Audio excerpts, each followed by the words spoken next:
Now you might be asking yourself, why Koudelka? The game is hella expensive, is almost 25 years old and is just ancient. The game also kinda flopped, which is probably why Sacnoth, the game's developer, opted to take the series into a different direction, creating the Shadowhearts series in the process. Well, let's try and see if the game sucks ass or if gamers in 1999 were just too plain stupid.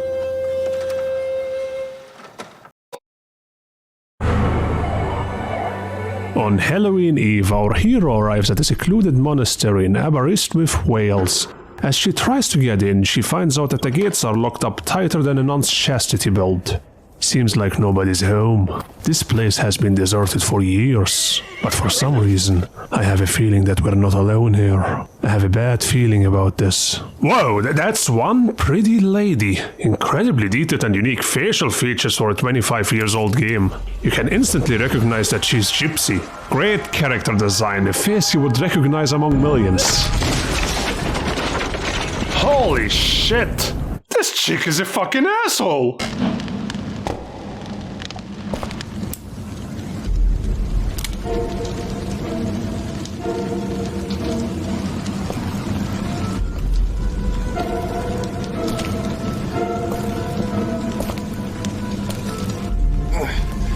Too early, Angel. I'm not dead yet. Not yet, but it looks like you're going to die soon. Maybe. But you'll have to pardon me while I tend to some unfinished business first. Business? What can you possibly accomplish in your condition? You can't even hold your gun steady. Well, no unless I try. That thing's not gonna die unless I shoot it 2 or 3 times.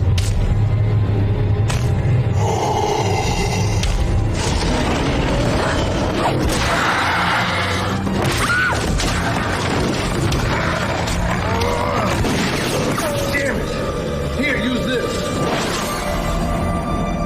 Perfect transition. I freaking love it. And let me tell you, the game is a real treat for the eyes.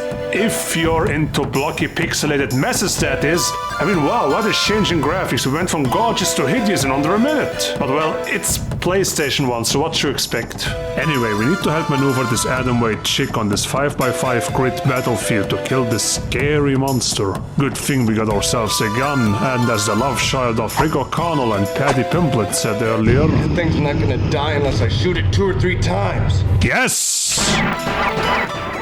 Thanks, fella. Now time to join the Eternal Choir. Keep it down. What are they doing? Okay, let's go. Stand up or I'll leave you here. What happened? It doesn't hurt anymore. If you don't stop talking, I'll leave you here.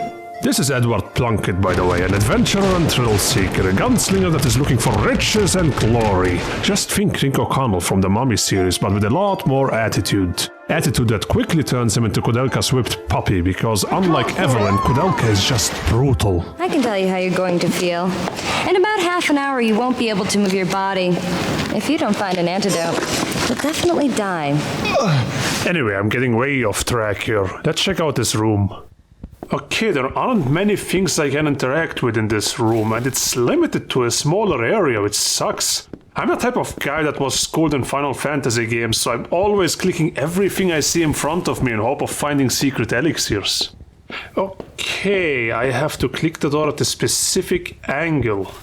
The game has so much in common with Parasite Eve, it's astounding! I guess in both games it takes some time to realize what objects I can interact with and what's backdrop.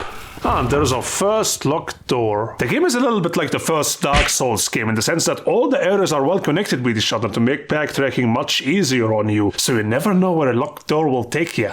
I must say I'm a real fan of the aesthetics in the game. The graphics aged, but the game still looks so cool. Now, how do I get up there? Oh, there's our first random encounter. Oh, giant cockroaches. That's disgusting, man. Look at the level of details on these things. Would you gonna get touched by those? No. Which is why Edward gets his gun back and Koudelka's on flare duty. Okay, I need to move Edward forward. He has much better defense than Koudelka and we need to stop these cockroaches from advancing further. Meanwhile, Koudelka's chilling in the back while summoning hell's fury on these kitchen critters. You know, beauty is always in the eye of the beholder. By the way, I ran out of ammo with Edward, so I cannot attack anymore. So I guess I will have to do this barehanded. Shit. Okay, here goes nothing, folks. Ooh, oh god, he punched a hole in it. Damn! You know, there isn't enough water to wash the slime away. And they leveled up. But at what price? At what price? He would have been better off pushing daisies. Anyway, the game is pretty good at explaining what each attribute does, so yeah, you get 4 attribute points with each level, use them wisely. Now back to these stairs, how do I move up there? Is there a ladder perhaps? Ah, okay, I have to use the action button. Okay, I got it. So yeah, I spent like an hour exploring this monster, and let me tell you, I managed to mess up everything that you can mess up playing this. You're supposed to grab a couple of items from the attic and head back down to use this staircase over here. Instead, I had the genius idea of going the other way, causing me to waste a lot of time running around like a headless chicken. Eventually, they ran into this asshole. Pagans born of savagery, immigrants. I'm on a mission from God. He's a bishop who was sent here from the Vatican on a mission. The man probably has the best intentions among the 3, but he's interesting. Where you from, Hamburg? Not that it really matters. You're obviously a dirty immigrant thief. Probably infected with cholera or something, most of you are. None of your business! Both Koudelka and Edward are quickly fed up with his holier-than-thou attitude and spent half the game verbally abusing him. Not only do you not believe in God, but now you're gonna disturb the spirits? Shut up! It's so beautiful watching these two bond with each other by mercilessly bullying this man. Now that we have our dream team together, let's talk combat. You will have to decide early on what job each character gets, because let's face it, you will never be able to max out all weapon skills, spells and attributes. So I have decided early on to give Edwards, who's supposed to be my cool Rick O'Connell gunslinger, knives and daggers instead, while I kept the other 2 in the bag to cast spells. I noticed, however, that James is a useless piece of shit who does minimal contribution to the group with his spells, so I started increasing his vitality slowly to educate him into punching bag duty. And hopefully, he gets killed. Fuck you, bitch! Now you need someone on the front to block your enemies from advancing, and you kinda push each other back and forth because you can't just pass by each other, because units block an entire horizontal line until they kick the bucket. Your enemy's goal is of course to reach Koudelka, who is sort of a glass cannon over here. If your frontman dies and they manage to move past him, you cannot revive him because he's stuck behind enemy lines. Spellcasting is overpowered but simplistic. You have more spells since the beginning of the game, you get a couple of more early on by fighting a couple of bosses, but that's it. You upgrade these spells by using them over and over again repeatedly. What sucks is that the game is mostly built to support spellcasting, and you do not really have much of an incentive being a physical fighter. You have no armor, no rings, no necklaces that support you being a melee fighter, and the worst part is, your weapons can actually break in a fight. How crappy is that? You train your skills in a certain weapon, it breaks and you have to switch to another that you have 0 skill in. And I'm out of knives. I trained knives, motherfucker! Knives! And by the way, no vendors. Listen, all in all, the combat system is kinda flawed, but it also kinda works, and you have some really fun and creative boss fights. I applaud the developers of the game for the creativity, but the game feels unfinished in the combat aspect of the game. Heck, I heard that the creator of the game really wanted to make the combat system close to the Resident Evil franchise, but was forced by the publisher to make it closer to the Final Fantasy franchise because it's more popular in Japan. What's also flawed is the sound of the characters' voices. I often have difficulty understanding them because they have no subtitles, too low volume, they talk about strange topics, and these two assholes sound too similar for me to distinguish them from each other sometimes. What a dark and depressing building. Even with the temple, you can't feel the presence of the Lord's light. I can't believe I stepped foot in this place. Where all have gone, and all must go, to be the nothing that I was. I am born to life and living woe. Lord Byron, no? I am not an admirer of his. In the first place, his poetry is unrefined. I also noticed that I have difficulty connecting with the characters in the first half of the game. I mean, they grew on me later on when they started opening up to each other, but at first they had like zero chemistry. And then it dawned on me, these are actually bad people. Scoundrel thieves would be 6 feet under by now if they didn't team up with each other. This isn't anime over here. This is an adult game for adults. And honestly, the best character in the game is actually Koudelka herself, who is your typical mean bitch with a heart of gold. You'd better keep your mouth shut. If you want to live. Speaking of Koudelka, first Romani main character ever. This woman in the game really embodied the Romani spirit so well. I mean, just listen to these battle themes. These tunes get my Palestinian blood going. Koudelka is a witch that is adept in all the arts that are attributed to what people call quote-unquote gypsy magic. She's able to heal people from the brink of death. She has knowledge about herbs and divination. But more importantly, Koudelka is also adept in clairvoyance, being able to see tragic events that happened, and she's able to speak to the dead. Elaine, I just want to make you happy. The reason I came here is I heard the cry of one particular female voice.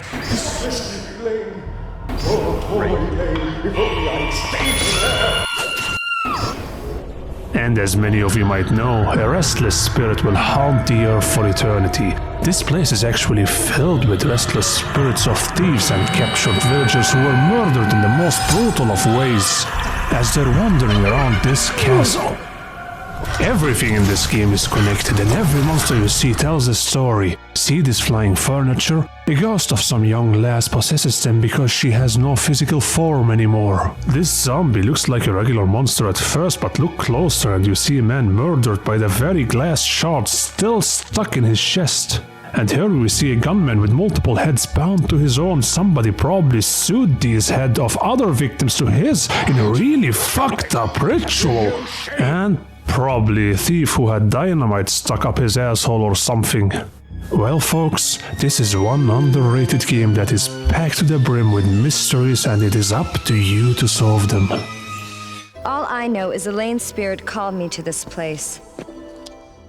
Who is Elaine? And Patrick. There's a bigger secret we have yet to uncover. Shall we go?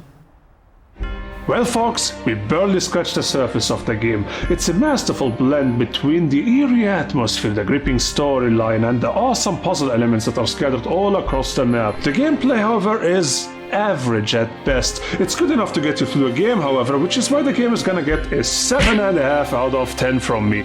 It starts a little bit slow, but by mid-game you're gonna be on the edge of your seat with every single cutscene.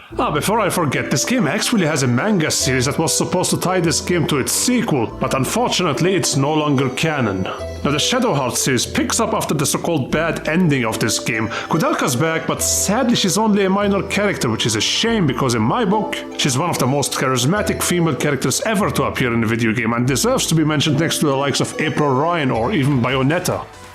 You know, I can totally see Koudelka traveling around the United Kingdoms as some sort of spirit detective that frees ghosts of the shackles that bind them to this realm. Kinda like the Conjuring series, but she's out to save the ghosts instead. I would have so loved that, but I know for a fact that this ain't gonna happen anymore due to our genius developers.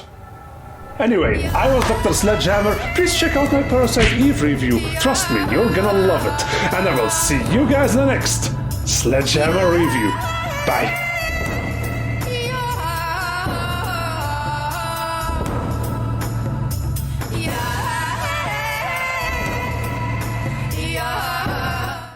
I have seen the most interesting happenings. It would be a waste to go back to sleep just yet.